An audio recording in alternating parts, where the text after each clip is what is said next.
सत श्री अकाल जी सारिਆਂ ਨੂੰ। ਅੱਜ ਆਪਾਂ ਆਪਣੀ ਪੋਲਿਟੀ ਦੀ ਵੀਡੀਓ ਦਾ ਸੈਕਿੰਡ ਪਾਰਟ ਕਰਨ ਜਾ ਰਹੇ ਹਾਂ, ਜਿਹਦੇ 'ਚ ਆਪਾਂ ਪ੍ਰੈਕਟਿਸ ਕੀਤੀ ਸੀ। ਤੇ ਲਾਸਟ ਟਾਈਮ ਆਪਾਂ ਪਹਿਲੇ 30 ਕੁਐਸਚਨ ਕੀਤੇ ਸੀ, ਹੁਣ ਆਪਾਂ ਨੈਕਸਟ 30 ਕਰਾਂਗੇ, ਅਗਲੇ 30 ਕੁਐਸਚਨ ਟੋਟਲ। ਇਸ ਤਰ੍ਹਾਂ ਮੈਂ ਤੁਹਾਨੂੰ 135 ਦੇ ਕਰੀਬ ਕੁਐਸਚਨ ਕਰਾਊਂਗਾ। ਤਾਂ ਆਪਾਂ ਸਟਾਰਟ ਕਰਦੇ ਹਾਂ ਕੁਐਸਚਨ ਨੰਬਰ 31 ਤੋਂ। ਕੁਐਸਚਨ ਹੈ, ਭਾਰਤ ਸੰਵਿਧਾਨ ਦਾ ਕਿਹੜਾ ਅਨੁਛੇਦ ਰਾਜਪਾਲ ਲਈ ਰਾਜਪਾਲ ਬਾਰੇ ਦੱਸਦਾ ਹੈ। ਐਕਚੁਅਲੀ ਕੁਝ ਟਾਈਪਿੰਗ ਮਿਸਟੇਕ ਹੈ ਕਿ ਕਿਹੜੇ ਅਨੁਛੇਦ 'ਚ ਰਾਜਪਾਲ ਬਾਰੇ ਲਿਖਿਆ ਹੋਇਆ।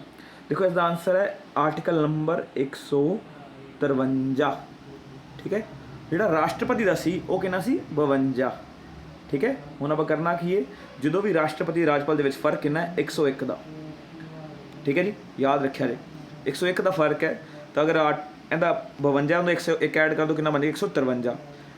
ਜਿਹੜੀਆਂ ਵੀ ਪਾਵਰਸ ਰਾਸ਼ਟਰਪਤੀ ਦੀਆਂ ਉਹ ਸੇਮ ਪਾਵਰ ਰਾਜਪਾਲ ਕੋਲ ਨੇ। ਤੇ ਅਗਰ ਤੁਸੀਂ ਆਰਟੀਕਲ ਯਾਦ ਕਰਨੇ ਹੋਣ, ਮੈਂ ਤੁਹਾਨੂੰ ਨੈਕਸਟ ਵੀਡੀਓ 'ਚ ਦੱਸਾਂਗਾ ਉਹਦੀ ਟ੍ਰਿਕ ਕੀ ਹੈ ਵੀ ਜਿਹੜਾ ਰਾਸ਼ਟਰਪਤੀ ਦਾ ਆਰਟੀਕਲ ਨੰਬਰ ਹੈ ਉਹਦੇ 'ਚ 101 ਐਡ ਕਰ ਦਿਓ ਤਾਂ ਰਾਜਪਾਲ ਦਾ ਆਰਟੀਕਲ ਨੰਬਰ ਆ ਜਾਂਦਾ ਹੈ। ਆਪਾਂ ਕੱਲ੍ਹ ਕਰਾਂਗੇ ਜਾਂ ਨੈਕਸਟ ਟਾਈਮ ਜਦੋਂ ਵੀ ਵੀਡੀਓ ਬਣਾਈ, ਮੈਂ ਸਪੈਸ਼ਲ ਸ਼ਾਰਟਕਟ ਵੀਡੀਓਜ਼ ਬਣਾਉਂਗਾ। ਇਹ ਮੇਰੇ ਇੱਕ ਸਟੂਡੈਂਟ ਨੇ ਦੱਸੀ, ਮੈਨੂੰ ਬਹੁਤ ਵਧੀਆ ਲੱਗਿਆ। ਠੀਕ ਹੈ, ਚਲੋ ਅਗਲੇ ਕੁਐਸਚਨ ਦੀ ਗੱਲ ਕਰਦੇ ਹਾਂ। ਤਾਂ ਯਾਦ ਆ ਗਿਆ ਵੀ ਕਿਹੜੇ ਅਨੁਛੇਦ 'ਚ ਰਾਜਪਾਲ ਬਾਰੇ ਦਿੱਤਾ ਹੈ, ਆਰਟੀਕਲ ਨੰਬਰ 153 ਅਨੁਛੇਦ 153। ਚਲੋ ਠੀਕ, ਅਗਲੀ ਹੇਠ ਲਿਖਿਆਂ ਵਿੱਚੋਂ ਕਿਹੜਾ ਗਵਰਨਰ ਨੂੰ ਉਸ ਦੇ ਅਹੁਦੇ ਤੋਂ ਹਟਾ ਸਕਦਾ ਹੈ। ਗਵਰਨਰ ਨੂੰ ਉਸ ਦੇ ਅਹੁਦੇ ਤੋਂ ਹਟਾਉਣ ਦੀ ਤਾਕਤ ਕਿਹਦੇ ਕੋਲ ਹੈ। ਦੇਖੋ ਰਾਜਪਾਲ ਨੂੰ ਨਿਯੁਕਤੀ ਕੌਣ ਦਿੰਦਾ, ਰਾਸ਼ਟਰਪਤੀ। ਇਸ ਕਰਕੇ ਇਹਨੂੰ ਹਟਾ ਵੀ ਕੌਣ ਸਕਦਾ ਹੈ, ਰਾਸ਼ਟਰਪਤੀ ਹਟਾ ਸਕਦਾ ਹੈ। ਠੀਕ ਹੈ ਜੀ, ਤਾਂ ਰਾਸ਼ਟਰਪਤੀ ਗਵਰਨਰ ਨੂੰ, ਰਾਜਪਾਲ ਨੂੰ ਉਸ ਦੇ ਅਹੁਦੇ ਤੋਂ ਹਟਾ ਸਕਦਾ ਹੈ। ਅਗਲਾ, ਰਾਜ ਦਾ ਸੰਵਿਧਾਨਿਕ ਮੁਖੀ ਕੌਣ ਹੁੰਦਾ ਹੈ।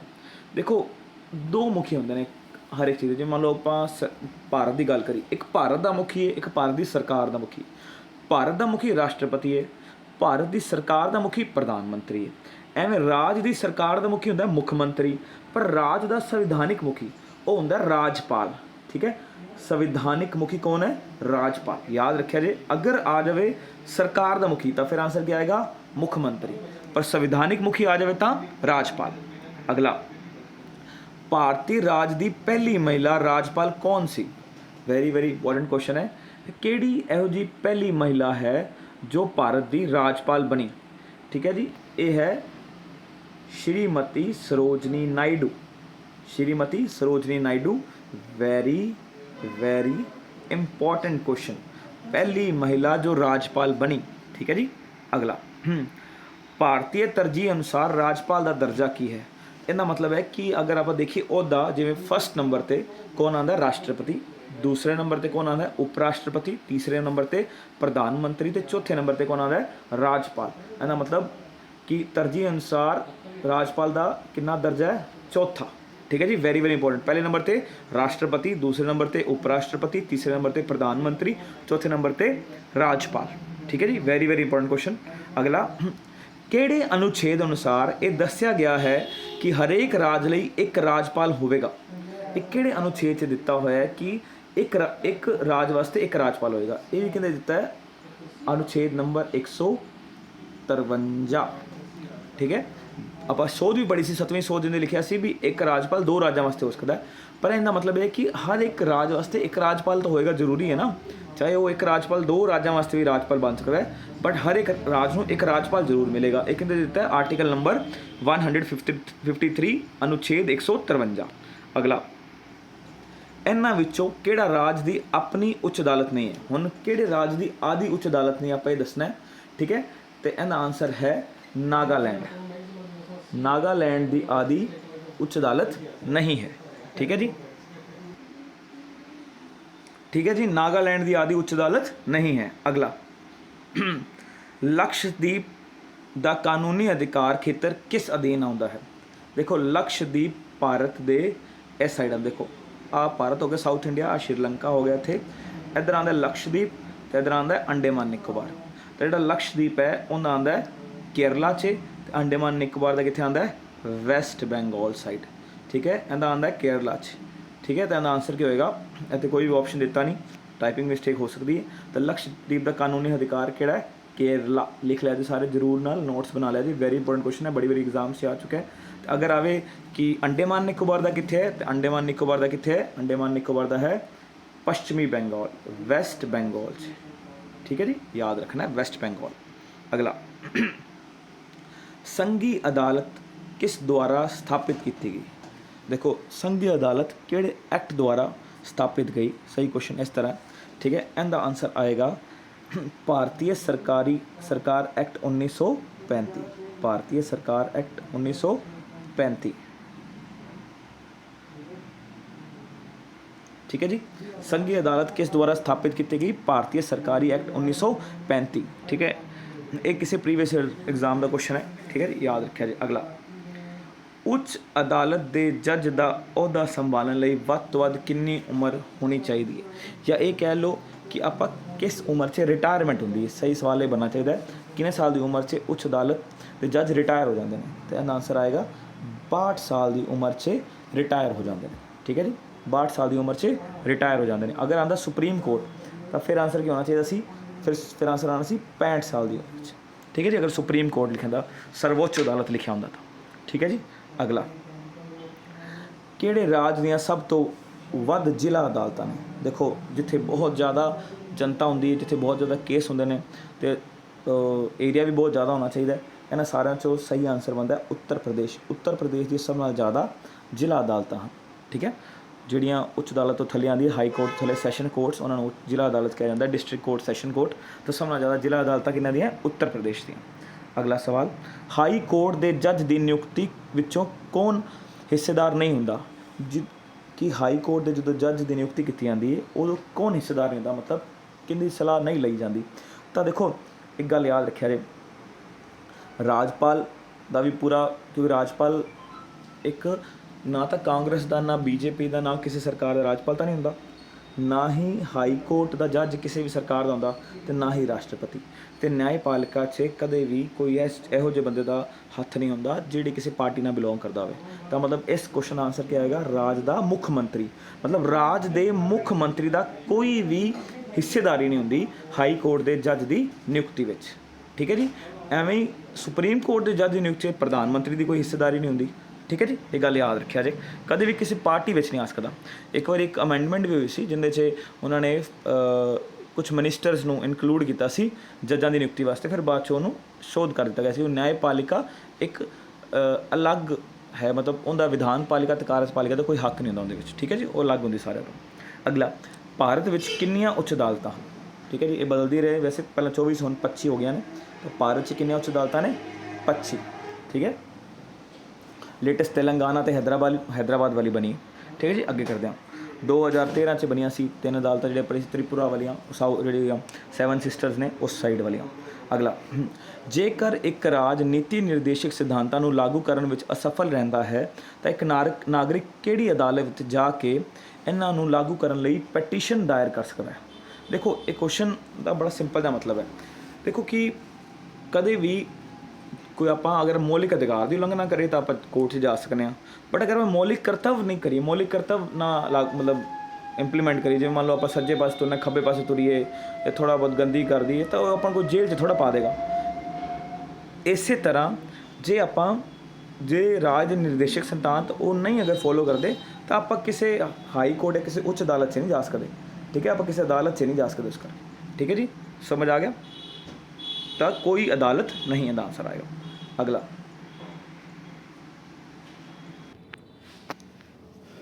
ਅਗਲਾ, ਕੇਰਲ ਅਤੇ ਲਕਸ਼ਦੀਪ ਦੀ ਉੱਚ ਅਦਾਲਤ ਕਿੱਥੇ ਸਥਿਤ ਹੈ? ਦੇਖੋ ਮੈਂ ਤੁਹਾਨੂੰ ਹੁਣੇ ਦੱਸਿਆ ਸੀ, ਕੇਰਲ ਅਤੇ ਲਕਸ਼ਦੀਪ ਦੀ ਉੱਚ ਅਦਾਲਤ ਸਾਂਝੀ ਹੈ, ਤਾਂ ਇਹਦਾ ਆਨਸਰ ਹੈ ਕੇਰਲ 'ਚ ਹੈ ਉੱਚ ਅਦਾਲਤ, ਤਾਂ ਇਹਦਾ ਆਨਸਰ ਹੈ ਕੋਚੀ।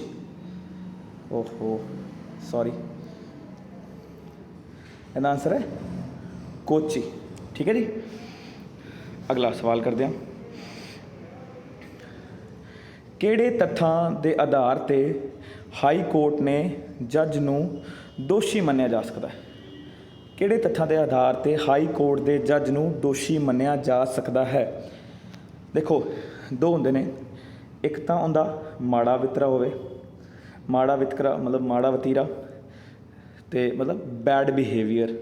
ਦੂਸਰਾ ਅਯੋਗਤਾ, ਤਾਂ ਇਹਦਾ ਆਨਸਰ ਕੀ ਆਏਗਾ? ਦੋਨੋਂ, 1 ਅਤੇ 2, ਠੀਕ ਹੈ ਜੀ। ਦੋਨੋਂ ਆਧਾਰਾਂ 'ਤੇ ਆਪਾਂ ਕਿਸੇ ਵੀ ਜੱਜ ਨੂੰ ਦੋਸ਼ੀ ਬਣਾ ਸਕਦੇ ਹਾਂ। ਮਤਲਬ ਅਗਰ ਉਹਨੂੰ ਹਟਾਉਣਾ ਹੈ ਤਾਂ ਕੋਈ ਕਾਰਨ ਹੋਣਾ ਚਾਹੀਦਾ ਨਾ, ਅਤੇ ਇਹ 2 ਕਾਰਨ ਨੇ, ਕਾਰਨ 1 ਅਤੇ 2।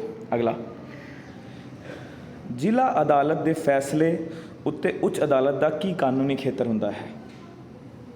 ਦੇਖੋ, ਜ਼ਿਲ੍ਹਾ ਅਦਾਲਤ ਦੇ ਫੈਸਲੇ ਉੱਤੇ ਉੱਚ ਅਦਾਲਤ ਦਾ ਅਪੀਲ ਸੰਬੰਧੀ ਖੇਤਰ ਹੁੰਦਾ। ਮਤਲਬ ਅਗਰ ਤੁਸੀਂ ਜ਼ਿਲ੍ਹਾ ਅਦਾਲਤ 'ਤੇ ਜਾਂਦੇ ਹੋ ਅਤੇ ਤੁਹਾਨੂੰ ਉੱਥੋਂ ਦਾ ਫੈਸਲਾ ਮਨਜ਼ੂਰ ਨਹੀਂ ਹੈ ਤਾਂ ਤੁਸੀਂ ਉਤਲੀ ਅਦਾਲਤ 'ਚ ਜਾ ਕੇ ਅਪੀਲ ਕਰ ਸਕਦੇ ਹੋ। ਸੈਸ਼ਨ ਕੋਰਟ ਦਾ ਪਸੰਦ ਨਹੀਂ ਤਾਂ ਤੁਸੀਂ ਅਪਲਾਈ ਕਰੋਗੇ, ਅਪੀਲ ਕਰੋਗੇ ਕਿੱਥੇ? ਇਹਨੂੰ ਐਪਲੇਟ ਕਹਿੰਦੇ ਨੇ ਇੰਗਲਿਸ਼ 'ਚ, ਹਾਈ ਕੋਰਟ 'ਚ। ਅਗਰ ਹਾਈ ਕੋਰਟ ਦਾ ਨਹੀਂ ਪਸੰਦ ਤਾਂ ਤੁਸੀਂ ਸੁਪਰੀਮ ਕੋਰਟ 'ਚ ਜਾਓਗੇ। ਤਾਂ ਆਨਸਰ ਕੀ ਆਏਗਾ? ਅਪੀਲ ਸੰਬੰਧੀ ਅਧਿਕਾਰ। ਅਗਲਾ, ਜੇਕਰ ਉੱਚ ਅਦਾਲਤ ਦਾ ਫੈਸਲਾ ਜ਼ਾਰ ਦੀ ਸਰਕਾਰੀ ਭਾਸ਼ਾ ਵਿੱਚ ਜਾਰੀ ਕੀਤਾ ਜਾਂਦਾ ਹੈ ਤਾਂ ਇਸ ਨੂੰ ਭਾਸ਼ਾ ਵਿੱਚ ਕਿਸ ਭਾਸ਼ਾ ਵਿੱਚ ਰੂਪਾਂਤਰ ਕਰਨਾ ਜ਼ਰੂਰੀ ਹੈ? ਦੇਖੋ, ਜਿਹੜੀ ਵੀ ਉੱਥੋਂ ਦੀ ਮਾਤਰ ਭਾਸ਼ਾ ਹੈ, ਜਿਹੜੀ ਉੱਥੇ ਸਰਕਾਰੀ, ਮੰਨ ਲਓ ਪੰਜਾਬੀ 'ਚ ਅਗਰ ਫੈਸਲਾ ਲਿਖਿਆ ਗਿਆ ਤਾਂ ਉਹਨੂੰ ਕਿਹੜੀ ਹੋਰ ਲੈਂਗੁਏਜ 'ਚ ਲਿਖਣਾ ਜ਼ਰੂਰੀ ਹੈ? ਤਾਂ ਉਹਨੂੰ ਅੰਗਰੇਜ਼ੀ ਲੈਂਗੁਏਜ 'ਚ ਲਿਖਣਾ ਜ਼ਰੂਰੀ ਹੈ। ਮਤਲਬ ਇੱਕ ਜਿਹੜੀ ਤੁਸੀਂ ਸਟੇਟ 'ਚ ਕੰਮ ਕਰਦੇ ਹੋ ਉਸ ਲੈਂਗੁਏਜ 'ਚ ਉਸ ਕੇਸ ਦਾ ਲਿਖਿਆ ਜਾਣਾ ਜ਼ਰੂਰੀ ਹੈ। ਦੂਸਰਾ, ਇੰਗਲਿਸ਼ 'ਚ ਲਿਖਿਆ ਜਾਣਾ ਜ਼ਰੂਰੀ ਹੈ। ਠੀਕ ਹੈ, ਤਾਂ ਕੇਸ ਨੂੰ ਦੋ ਲੈਂਗੁਏਜ 'ਚ ਲਿਖਿਆ ਜਾਂਦਾ, ਇੱਕ ਜਿਸ ਸਟੇਟ ਦੀ ਭਾਸ਼ਾ ਹੈ, ਦੂਸਰਾ ਜਿਹੜੇ ਅੰਗਰੇਜ਼ੀ ਭਾਸ਼ਾ 'ਚ ਲਿਖਣਾ ਜ਼ਰੂਰੀ ਹੈ। ਸੰਵਿਧਾਨ ਦੇ ਕਿਹੜੇ ਅਨੁਛੇਦ ਨਾਲ ਉੱਚ ਅਦਾਲਤ ਨੂੰ ਰਿਟ ਸੰਬੰਧੀ ਅਧਿਕਾਰ ਖੇਤਰ ਦੀ ਸ਼ਕਤੀ ਮਿਲਦੀ ਹੈ? ਠੀਕ ਹੈ ਜੀ, ਇਹ ਆਪਾਂ ਯਾਦ ਕਰਨਾ ਹੈ, ਇਹ ਅਨੁਛੇਦ ਯਾਦ ਕਰਨਾ ਪਵੇਗਾ ਤੁਹਾਨੂੰ। ਇਹ ਅਨੁਛੇਦ 226, ਠੀਕ ਹੈ, ਅਨੁਛੇਦ ਨੰਬਰ 226, ਠੀਕ ਹੈ ਜੀ, ਅਨੁਛੇਦ ਨੰਬਰ 226। ਦੁਬਾਰਾ ਦਿਖਾ ਦੇਣਾ, ਸੰਵਿਧਾਨ ਦੇ ਕਿਹੜੇ ਅਨੁਛੇਦ ਨਾਲ ਉੱਚ ਅਦਾਲਤ ਨੂੰ ਰਿਟ ਸੰਬੰਧੀ ਅਧਿਕਾਰ ਖੇਤਰ ਦੀ ਸ਼ਕਤੀ ਮਿਲਦੀ ਹੈ? ਅਨੁਛੇਦ 226। ਅਗਲਾ ਸਵਾਲ, ਕਿਹੜੇ ਰਾਜ ਦੀ ਉੱਚ ਅਦਾਲਤ ਨੂੰ ਨਿਆਏ ਮਹਿਲ ਕਿਹਾ ਜਾਂਦਾ ਹੈ? Very very important question. ਕਿਹੜੇ ਰਾਜ ਦੀ ਉੱਚ ਅਦਾਲਤ ਨੂੰ ਨਿਆਏ ਮਹਿਲ ਕਿਹਾ ਜਾਂਦਾ ਹੈ? ਤਾਂ ਇਹਦਾ ਆਨਸਰ ਹੈ ਪੰਜਾਬ ਐਂਡ ਹਰਿਆਣਾ ਉੱਚ ਅਦਾਲਤ। ਵੈਰੀ ਇੰਪੋਰਟੈਂਟ ਕੁਐਸਚਨ, ਪੇਪਰ 'ਚ ਆ ਸਕਦਾ ਹੈ। ਕਿਹੜੇ ਰਾਜ ਦੀ ਉੱਚ ਅਦਾਲਤ ਨੂੰ ਨਿਆਂ ਮਹਿਲ ਕਿਹਾ ਜਾਂਦਾ ਹੈ? ਇਹ ਕਹਿੰਦੇ ਨੇ ਪੰਜਾਬ ਅਤੇ ਹਰਿਆਣਾ ਦੀ ਉੱਚ ਅਦਾਲਤ ਨੂੰ। ਅਗਲਾ, ਭਾਰਤ ਵਿੱਚ ਪਹਿਲਾ ਉੱਚ ਅਦਾਲਤ ਕਿਹੜੇ ਸਨ ਵਿੱਚ ਸਥਾਪਿਤ ਕੀਤਾ ਗਿਆ? ਇਹ ਆਪਾਂ ਕਲਾਸ 'ਚ ਵੀ ਕੀਤਾ ਹੋਇਆ ਵੈਸੇ। ਇਹ ਕੀਤਾ ਸੀ 1862 ਵਿੱਚ। ਤਿੰਨ ਕੀਤੇ ਸੀ, ਯਾਦ ਹੈ? ਕੈਲਕਟਾ ਕੀਤਾ ਸੀ, ਇੱਕ ਬੋਂਬੇ ਕੀਤਾ ਸੀ, ਤੀਸਰਾ ਸੌਰੀ ਮੈਂ ਭੁੱਲ ਗਿਆ, ਬਟ ਤਿੰਨ ਕੀਤੇ ਸੀ। ਅਤੇ ਸਭ ਤੋਂ ਪਹਿਲਾਂ ਕਿਹੜਾ ਸੀ? ਕੈਲਕਟਾ ਵਾਲਾ, 1862 ਵਿੱਚ।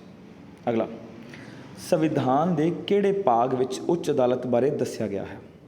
ਦੇਖੋ, ਸੰਵਿਧਾਨ ਦੇ ਭਾਗ ਨੰਬਰ 6 ਵਿੱਚ ਉੱਚ ਅਦਾਲਤ ਬਾਰੇ ਦੱਸਿਆ ਗਿਆ। ਠੀਕ ਹੈ, ਉੱਚ ਅਦਾਲਤਾਂ ਬਾਰੇ ਕਿੱਥੇ? ਭਾਗ ਨੰਬਰ 6 ਵਿੱਚ ਦੱਸਿਆ ਗਿਆ। ਅਗਲਾ, ਕਿਹੜੇ ਸਾਲ ਵਿੱਚ ਯੂਨੈਸਕੋ ਨੇ ਪੰਜਾਬ ਅਤੇ ਹਰਿਆਣਾ ਉੱਚ ਅਦਾਲਤ ਨੂੰ ਵਿਸ਼ਵ ਵਿਰਾਸਤ ਵਜੋਂ ਮਾਨਤਾ ਪ੍ਰਦਾਨ ਕੀਤੀ?